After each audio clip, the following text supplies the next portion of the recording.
Hello, good morning. This is Newsdesk. My name is Winston Taki. Coming up in this bulletin, President Mahama says a monitoring mechanism will be established at the presidency to track and supervise all ongoing works in the Big Push project.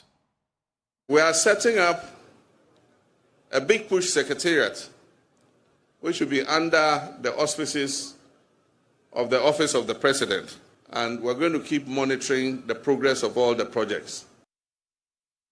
Also, a meeting between the student leadership of the Tamale Technical University and the university authorities ends inconclusively. We have that on our menu as well. Also coming up, the Ministry of Education asks parents and guardians not to pay money to secure a senior high school placement for their children or was under the computerized school selection and placement system. Certainly hear from the Ghana Education Service in this bulletin as well. Now, these plus some business updates on our decks. So stay tuned. When we come back, we have more on this bulletin.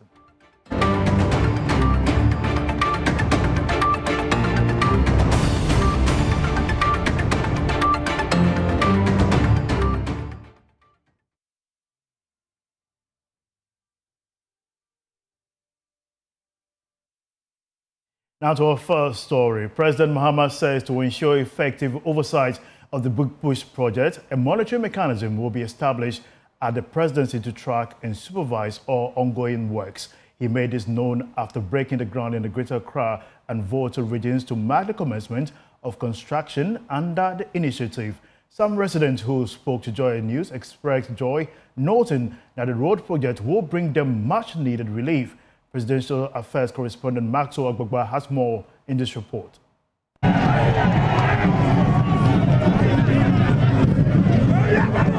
The president started from Afienya, where he broke ground for the start of construction on the Dowenya-Afienya-Dodua Road project. Residents there could not hold back their joy. Mr. Daniel Asante, head of the New Jerusalem community, Afienya, is very excited because this road has been a major issue for residents around this area. And so when it was first read in the budget, and then we heard there was going to be a shortcutting, you have no idea how very happy the community was. I mean, when you look, we drive on the main road is always choked. And so having different access to get to Medina, Adenta, and other areas, for me, is a big relief. Also, our spare parts, we don't have to go to Abosokai all the time. Our road is not good. It's so bad. When the rain fall, last week, when you come here, when the rain fall, nobody can cross the road unless you pay about 15. So, why our president came here, he promised us if he win the election, he will come and do the work for us. That we are waiting for him. Now he come, we know that when he talk, he fulfills. So we are thankful for him that we are coming to do this work for us. President Mahama emphasized that no project under the Big Push initiative would take more than 2 years to complete, stressing that very soon the entire country will be like a construction site. So let me apologize to Ghanaians. The Big Push projects have been allocated in such a way that no contractor will take 24 months to complete, because we haven't given any contractor too long a stretch that will take him too much time. We've broken it up into pieces so that every contractor can work quickly and then they join their portions together. So let me apologize to Ghanaians. From the launch of this Big Push here, the whole of Ghana is going to become a construction site. The whole of Ghana is going to become a construction site. So bear with the contractors. When you are driving, there will be some inconvenience because the road work will be going on. But know that we are suffering to gain. So let's bear the inconvenience. If the contractors put signs that we must follow, let's not get irritated. Let's follow the signs that the contractors have given. The Minister for Roads and Highways, Kwame Gavin-Saboja, directed contractors working under the Big Push initiative to secure insurance cover for their projects. He explained that the insurance will be used to fund repairs if shoddy work is detected. President, today, we are just here to give meaning to your dream of building roads that will last. Roads that will not wash away in 6 months. And Mr. President, we told contractors and consultants, everybody who would take part in the Big Push would have to take a very good insurance cover against your project. If you fail, we shall cash the insurance to repair the roads. Later, the president cut sword for the redevelopment of the Timpoku-Isikuma in Rasi Ho-Denu Aflao Road. The president further disclosed that beginning next year, other sectors will be brought under the Big Push initiative, including health, education, agriculture, agribusiness, and sports. To ensure effective oversight, he also announced the establishment of a Big Push secretariat at the presidency, which will directly monitor all ongoing projects. We are setting up a Big Push secretariat, which will be under the auspices of the Office of the President. We're going to have engineers and others working there, and we're going to keep monitoring the progress of all the projects. So they will visit the projects regularly from time to time at every stage to see the status of the project. They will take pictures, they will take videos, and so I'll be sitting in my office and I can see what First Sky is doing on the whole Aflao Road. I can see what Oswald is doing on the Aflao Road. Every contractor working on every road in this country, I'll sit in Accra at the Flagstaff House and I'll see the work they are doing. Now, to speak on this, we have joined us on the near decks the head of PR unit at the Ministry of Roads and Highways in the person of Nasir Ahmed Yate. Welcome to NewsDesk. Now, I want to understand from you, the president has assured that a Big Push secretariat will be set up and at the presidency. Indeed, I want to get from you what you believe will be the solution, basically, of why several, for decades, contracts have been plagued with high costs and chronic delays. Funded.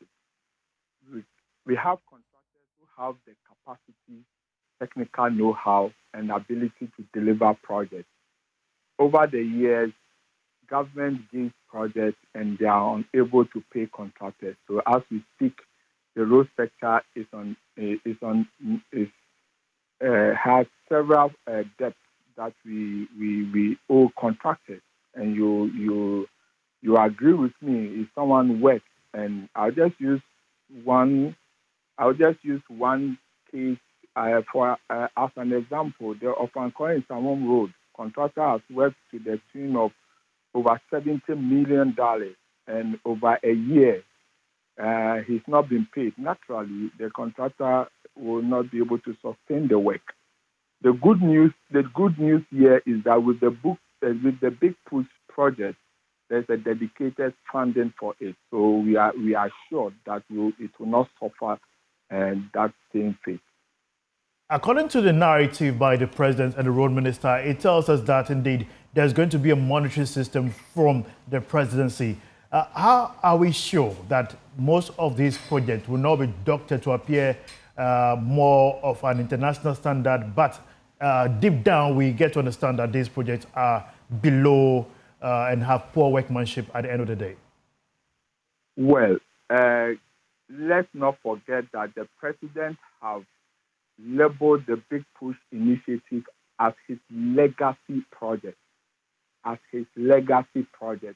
And so he's attaching his name and his legacy project.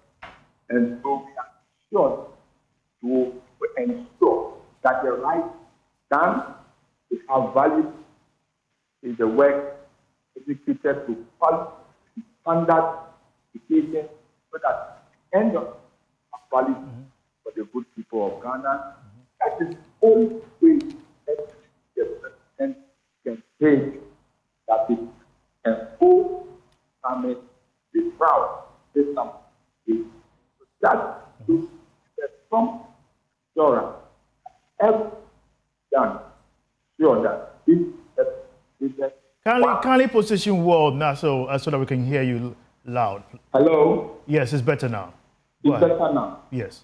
Yeah, so we can be assured that this project will be delivered, one, with speed, two, with quality and standards. And that is why the Minister for Roads and Highways stated in his speech that each contractor will be made to have insurance bond. And in the unlikely circumstance where a contractor does a shoddy job, the country will fall on that insurance bond to remedy the defects on the road.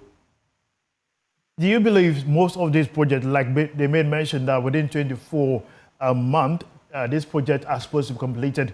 Is it a reasonable timeline for such a gargantuan project of this nature? Yes, it's a reasonable timeline. The Big Push project has been divided into several lots so that contractors are able to work on it complete within 24-month period. Again, we are introducing the 24 corner within the big initiative.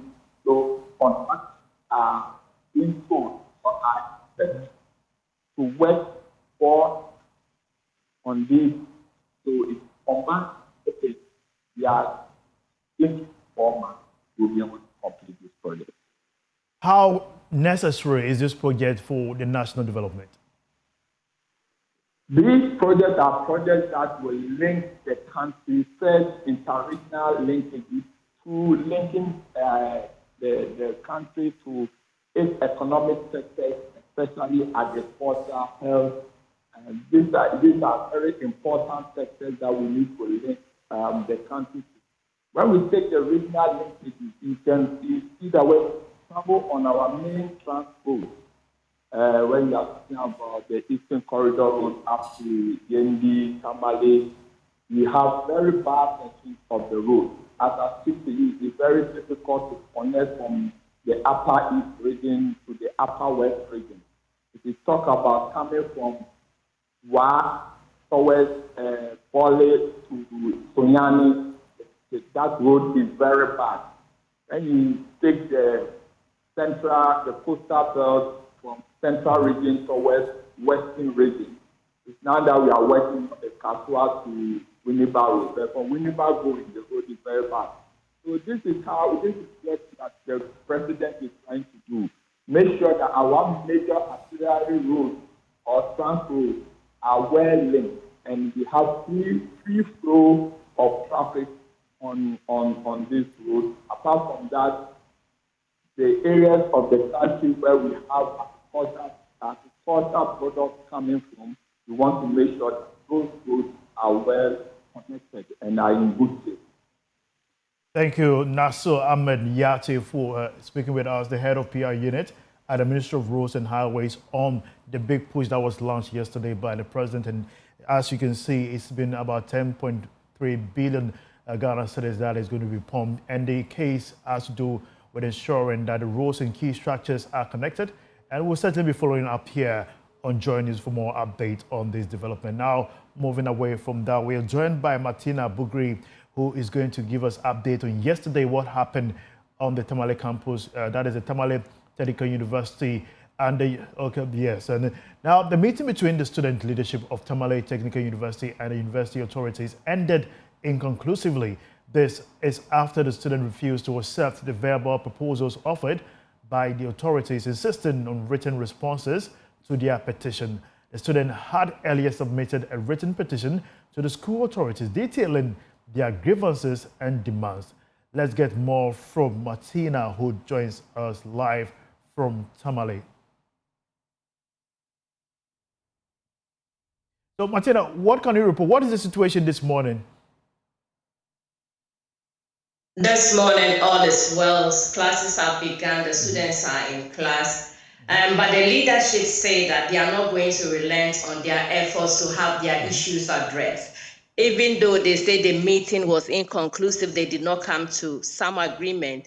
they will still push with authorities to have their issues addressed, whilst they also meet with other key stakeholders like the education minister and then Yoko, they say, to have their issues addressed. They say the education minister is a key stakeholder when it comes to addressing these concerns that they are raising, and so they will be submitting a petition to him and seeking his input and support to get these issues addressed. For Iyoko, they say that they believe some misappropriation, mismanagement of their funds that they pay, and so they would expect that they investigate these allegations that they are making so that they would have these issues resolved.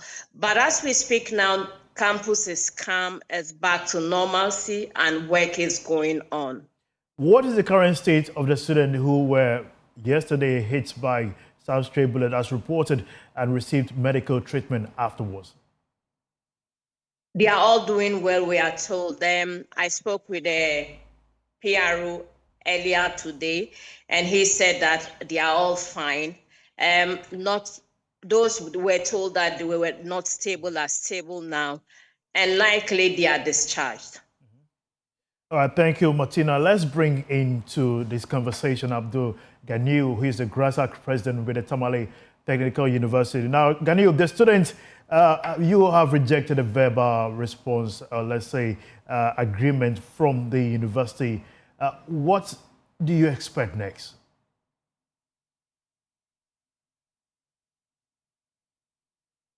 Can I leave on mute, Ganiu?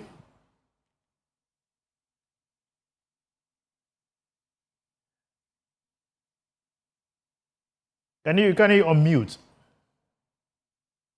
Great. So we're trying to reach Ganiyu so that he can give us updates on the current state of disagreement between the student leadership.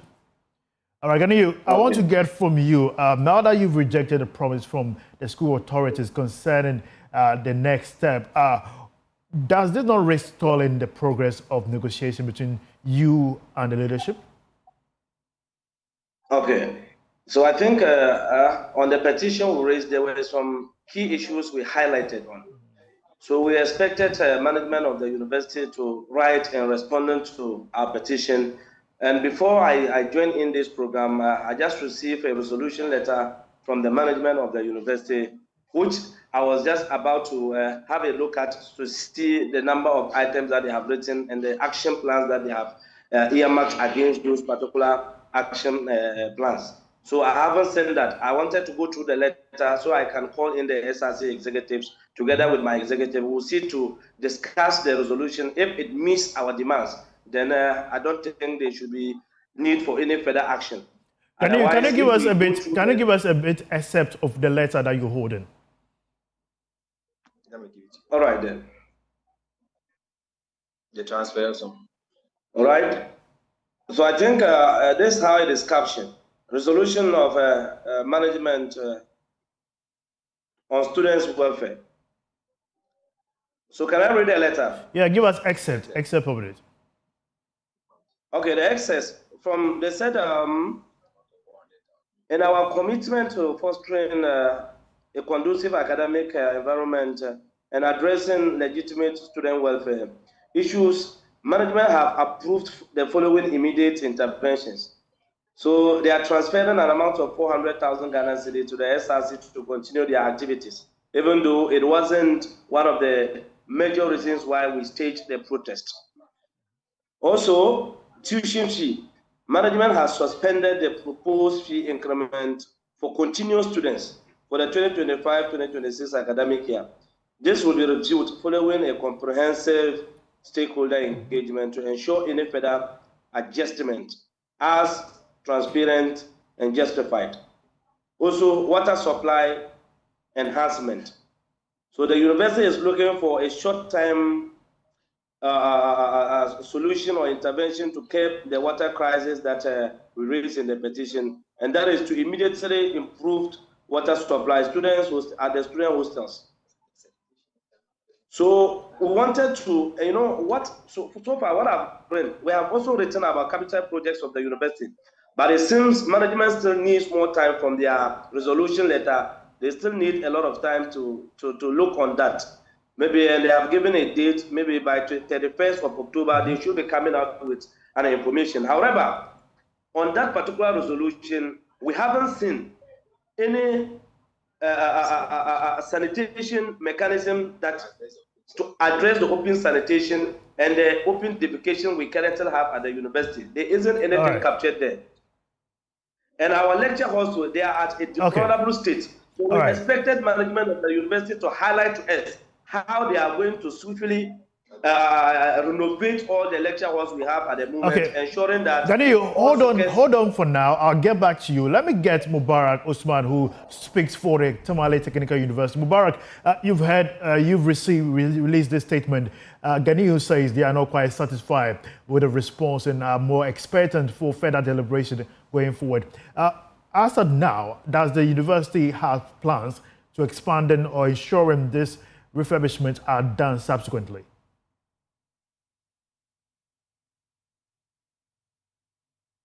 Can you unmute Mubarak? Yeah, hello, thank you very much for this opportunity. As university management, we are ready to continue to engage the students so that at the end of the day, we still have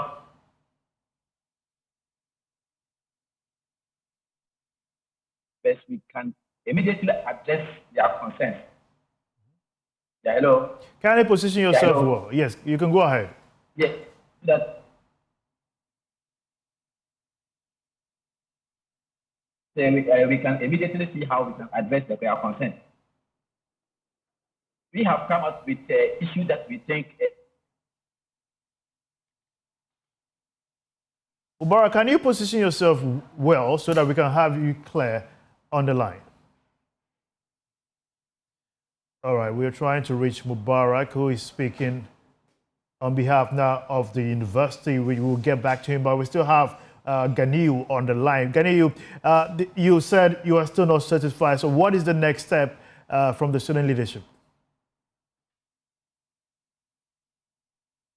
Abdul Ganiyu.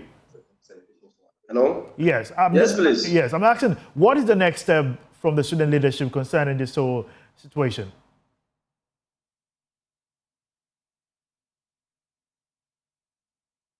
Hello, Ganiyu. Management to have a look at it to see if it will meet our demands. But what I'm seeing so far, we can't say we are satisfied with what they have written in the resolution letter, because major aspect of our concern has to do with sanitation in the university and the landscaping issue. But I've seen that from the resolution, nothing.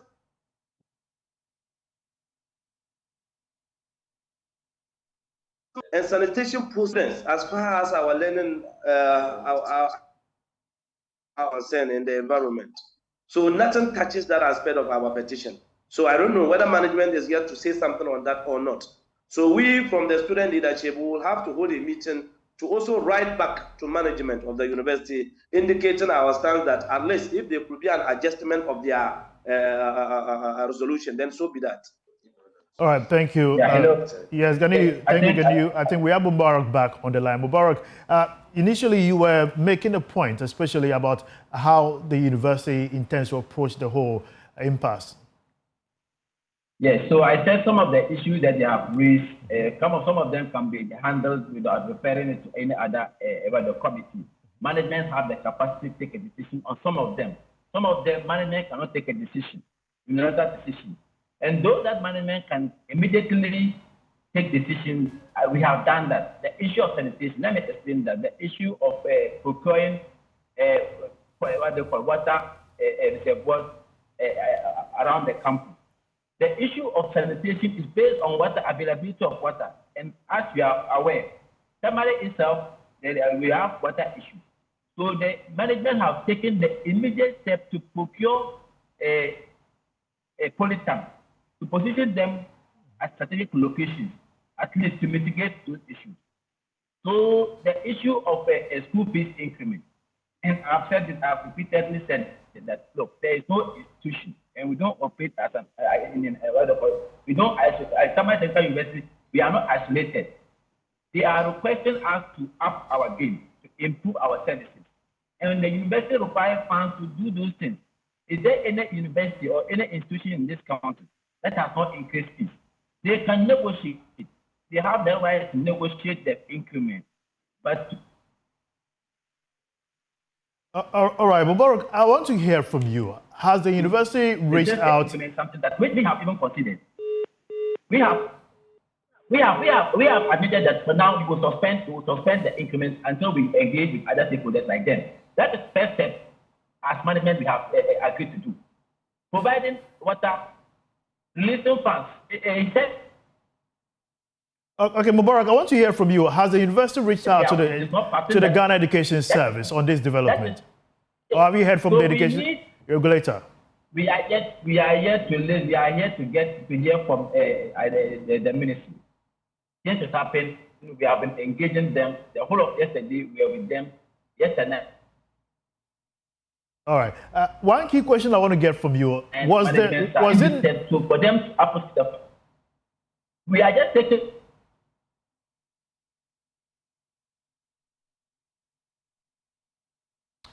Okay, we're trying to get Mubarak back on the line. It appears we've been having a bit of an internet connection, and we'll do well to bring you this developing story, especially between the authorities of the Tamale University and the GRASAG, the student body, who are trying as much as possible to solicit or negotiate for infrastructure refurbishment from both their halls, their campuses, and even their residents. And moving on to education-related story, the Ministry of Education is asking parents and guidance to desist from paying money to anyone who promises to secure a senior high school placement for their children or was under the computerized school placement system.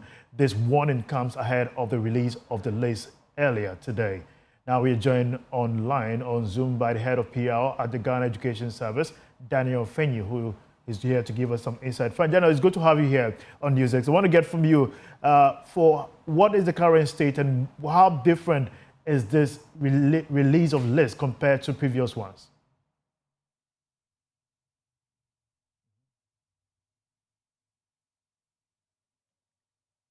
There are several students across the country are just waiting. Parents are just waiting because some have been saying that indeed their children or was have not received the actual placement, and that is a key concern that they've been talking about for quite some time now. And there are instances where we've heard about some guidance paying certain players in the educational sector trying to find their ways across the system. So we are having him back on the line on phone. Actually, Daniel Fenyi. Daniel, it's good to have you back on the line. Help us understand the current state of this particular release and also compared to previous ones.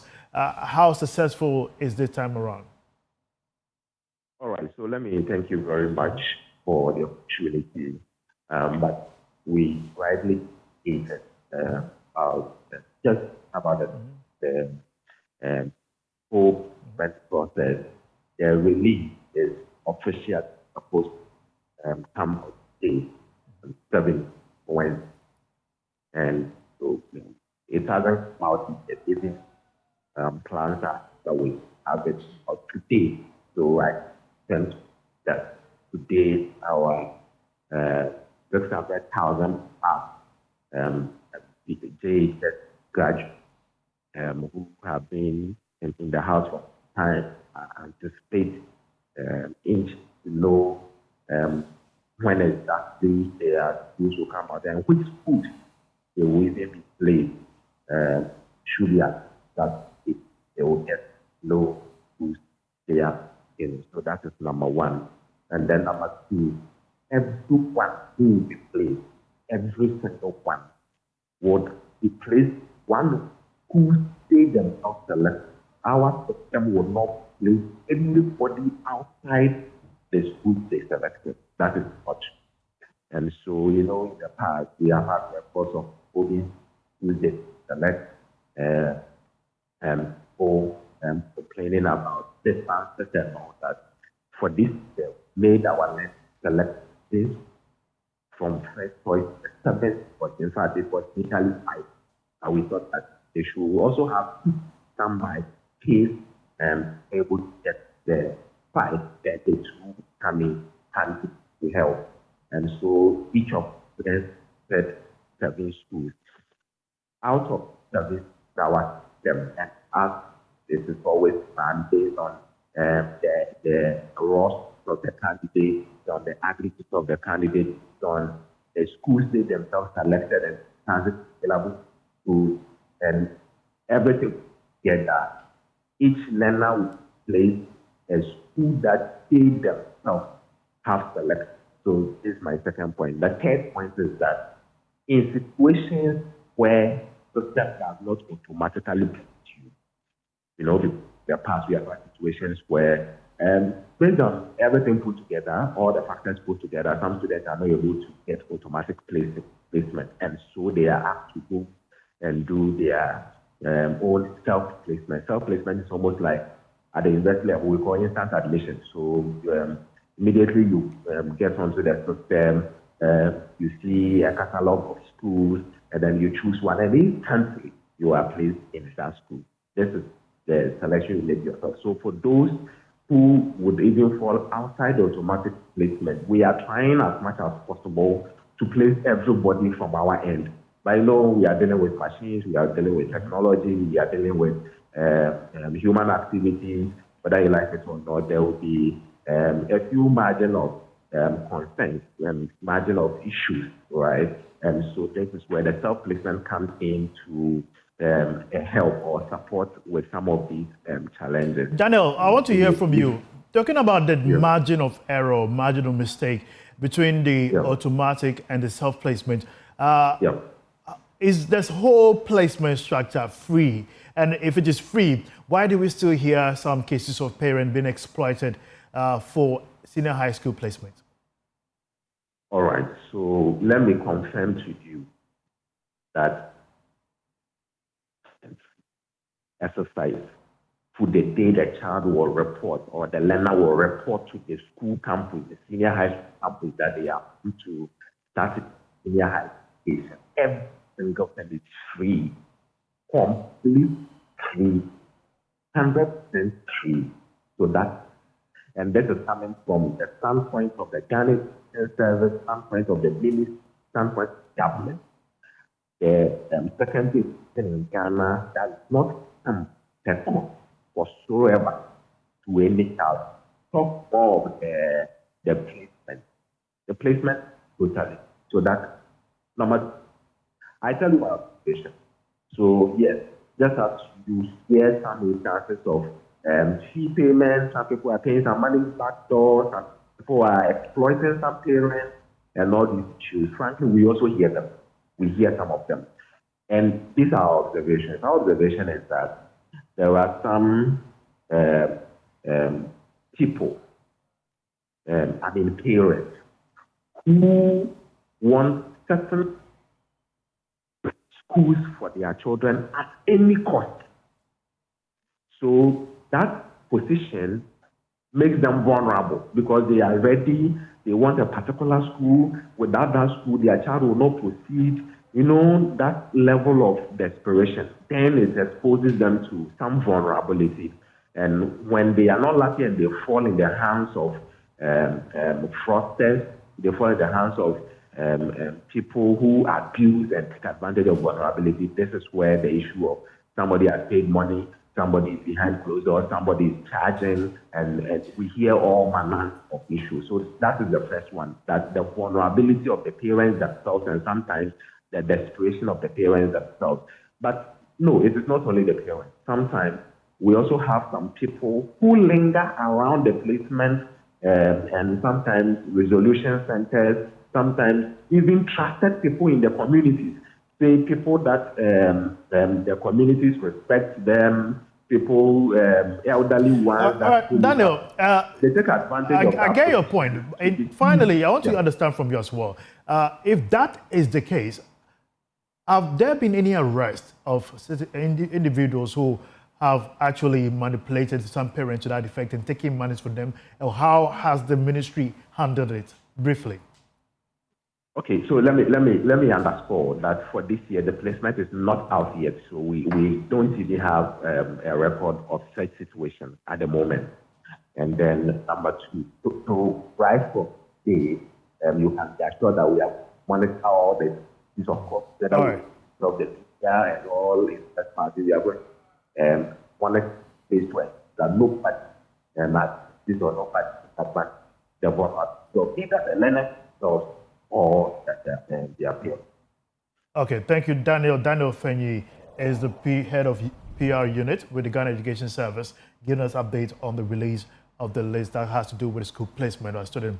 Now, moving on, and it's day 3 of the funeral rites of the late Asante Hima Nana Konedu Yadom III. Let's go live to my colleague Donna Boachi Yadom for more updates on the grounds. Konedu Yadom's the third's burial service today happens to be the total countdown to the Thursday's event, the climaxing of the burial service, which is Thursday tomorrow, where we'd have 2 sections leading to Nana Hima being sent to Bremen, the Royal Cemetery. Before we proceed to what is happening on Thursday, today happens to be day 3, and from the eve of Sunday, it has been a fully packed week for the Menchia Palace, with dignitaries from all across the country and around the world joining to pay homage to the late Asante Hima and sympathize with the Asantehene Otumfuo Osei Tutu II, who has been sitting in state from Sunday to Monday, Tuesday, and then to today, when he was going to also sit in state to welcome the dignitaries who will be trooping into the Menchia Palace. Let me run you through the individuals who are expected to come through the Menchia Palace today. We have reps from the National House of Chiefs, which will be led by the President of the National House of Chiefs, Oji Ahoho Yao Jibi. We have the Ministers of States who would also be passing through to pay their last respect to the Asante Hima. We have diplomatic corps and various ambassadors from various embassies will be joining the Asantehene to have the final burial rite or burial service of the Asante Hima Nana Konedu Yadom. We have MCEs and DCEs and also the general public also invited for today's event, day 3. Already we've seen that the various House of Chiefs, reps from various House of Chiefs are already coming into the Menchia Palace. From the Volta Regional House of Chiefs, we've seen some of them in the palace where they are being assigned to the various places that they are going to sit at the Ifiakobi Park, the park that is hosting the whole event. On my far right is where it is taking place, and then the various individuals or reps from the Volta Regional House of Chiefs have come in their numbers, seated, waiting for the official event to commence at exactly 12 o'clock. Let me run you through what is expected on Thursday, which happens to be the very big day. We have 2 sessions, and the 2 sessions include the guests that we are going to have on Thursday. We have the President of the Republic, His Excellency John Dramani Mahama, leading the guests and dignitaries from the presidency. We have former Presidents John Ajekum Kufuor, former President Nana Addo Dankwa Akufo-Addo, former Vice President Dr. Mahmudu Bawumia, and their spouses are also going to join. We have the diplomatic corps. Also, some of them who are unable to make it throughout the week are going to join the event tomorrow. We have the general public also participating strongly, and over the week they have been coming in their numbers. Hundreds and thousands of them have been coming to participate in the burial service happening at the Menchia Palace. Now, for what is happening or what is expected tomorrow, we are being told that at exactly 12 noon, that's from the deputy coordinator, everybody must be indoors. Whatever you're doing reasonably, by 12, you must be done. And they have brought out a release to clarify individuals that are going to be affected by this and those who are not going to be affected by this. Pharmaceutical stores, banks, fuel stations, restaurants, transport service providers are exempted from the restriction during the day. And so from morning up until 12 noon, they are allowed to operate. But then at night, they are all restricted to operate, except for the Electricity Company of Ghana, the Ghana Water Company Limited, the Fire Service, the Ghana Ambulance Service, and the Ghana Health Service. For them, they are allowed to operate on the night when we are going to have the burial of Nana Asante Hima, when she will be sent to Bremen. I have with me the renowned historian here at the Menchia Palace, Teacher Safo Kantanka. He's joining me to tell us what is expected from today to tomorrow. Teacher, first off, when we say Dotiye, what does Dote, the literal meaning of Dotiye? Well, Dotiye is made up of two words, Dotiye and Eye. Eye, as a matter of fact, is known by everybody living in Ghana as funeral observation. That is Eye. Dotiye is a netiye. So Dotiye is, netiye is coming from the word Dotiye. Doti is rather coming from netiye. So that is the etymology of the word Doti is netiye, which means sun or earth. And so why do we say Nana Asante Hima, this is her Dotiye? Dotiye because this is the time that it's going to be buried. It's going to be put at the center of the earth. The earth, we are going to store it in the belly of the earth. So when you bury something at the belly, you bury it. What happens is that the final barrier is the body is covered with earth, which is netiye. So it is purely burial.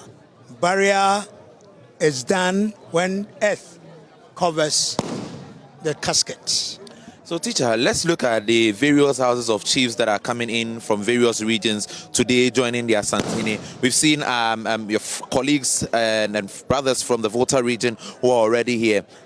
How significant is their presence today at the Menchia Palace? Well, Asante has connection with every group of people living in Ghana today and even beyond. It is for that reason that you are seeing people coming from beyond the Volta region. That is Benin and Togo. People are also coming from Burkina Faso. People are coming from Ivory Coast. The reason is that Asante's connections, Asante contacts went beyond these areas. And they have engaged with Asantes in the form of trade, bilateral relations, and many more. So they remembered us in the very, very old times, which they are still keeping to it. When anything happens, they are normally told that this is what is happening. When a great person like the Queen of Asante passes on, message is sent to all those people you see around here today.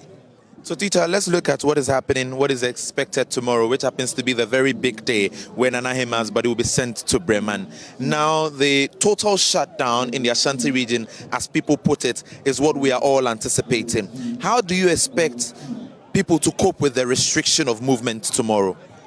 Well, it is a way of learning how to cope with things.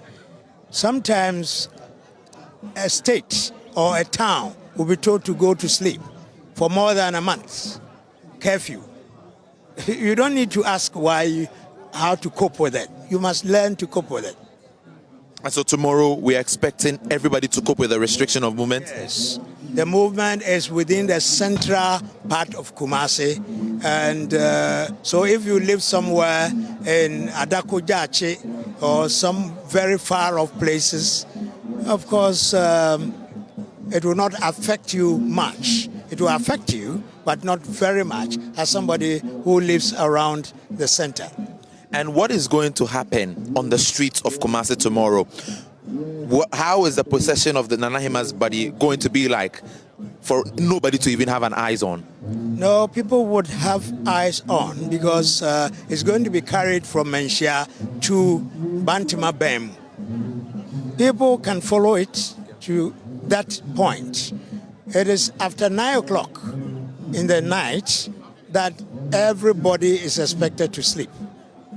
to go to bed, not come near the center of the town, because there will be some performances which you are not allowed to see. Strangely enough, people live in their own houses and they are told you don't have to enter the Nkunyafie, that is the storeroom. It's a sacred place, don't go there. And we agreed not to go there.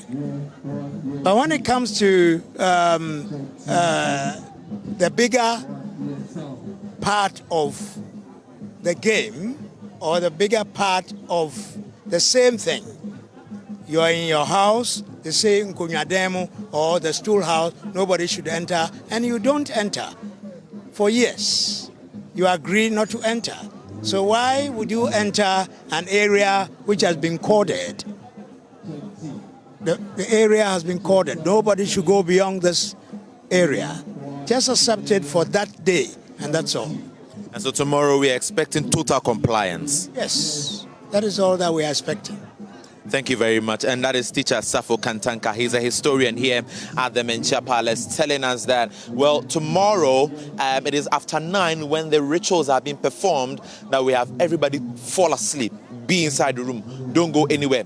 We also heard from the deputy coordinator who says that by 12 though, businesses must close down and you should be making your way to wherever you live, because it is going to be a very busy day tomorrow, even on the streets fully packed, and so there's going to be huge restriction of movement everywhere. For the ritual's sake, you must adhere to the restriction of movement that has been put out there. And so this is basically what we are expecting tomorrow, and basically what is happening here at the Menchia Palace. Indeed, trust Nanabachi Yadom to bring you all update from the Menchia Palace, especially during this burial service of the Asante Hima. Now we take a short commercial break. When we come back, we have more news. Stay tuned.